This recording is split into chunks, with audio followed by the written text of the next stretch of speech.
고시원 계약할 때 가장 중요한 걸 말씀드리려고 합니다. 그러려면 먼저 고시원 계약에 대한 이해가 필요하겠죠. 우리가 고시원 건물을 매수해서 고시원 건물주가 되지 않는 이상 통상적으로 우리가 고시원 넷이나 아이러브 고시원 등 고시원을 매매하기 위한 그 사이트를 들어가서 올라와 있는 것들은 고시원을 임대차로 기본적으로 들어가는 거예요. 그럼 고시원 계약 순서는 어떻게 되냐, 우리가 건물주한테 가서 우리 여기 고시원 임차로 들어가게 해주세요가 아니고 기존에 고시원을 양도하는 양도인이 있을 거예요. 그래서 그 양도인과 권리계약부터 먼저 하는 게 순서입니다. 그래서 계약의 순서는 권리계약, 중간에 그리고 소방점검을 한번 받고요. 그 이후에 마지막에 이제 임대차 계약을 하는 이런 순서거든요. 그래서 이 임대차 전에 권리계약할 때가 가장 중요한 요소 중에 하나입니다. 왜냐하면 권리라는 것 자체가 매수자 또는 양도자에 대한 그 권리금이 약속이 돼 있는 거잖아요.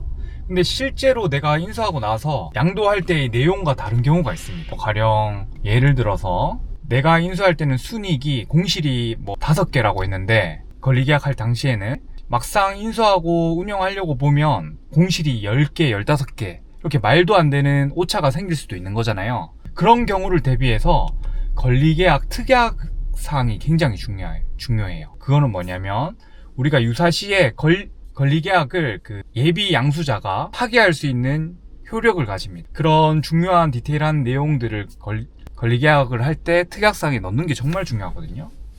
실제로 건물주 입장에서는 손바뀜이 자주 있는 게 싫은 거잖아요. 그런데 제가 이제 손바뀜이 일어난다고 이제 권리계약을 하는 시점에, 그리고 임대차를 날짜를 잡는 시점에 당시 그 건물주분이 임대료를 10% 정도를 더 올리신다는 거예요.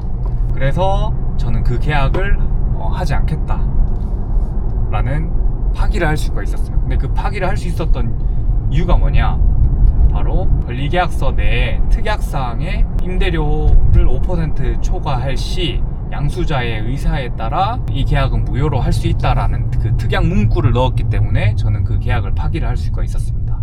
이렇듯 우리가 고시원 계약을 할 때 가장 중요한 요소 중에 하나가 우리 권리계약서에 넣는 특약사항이거든요.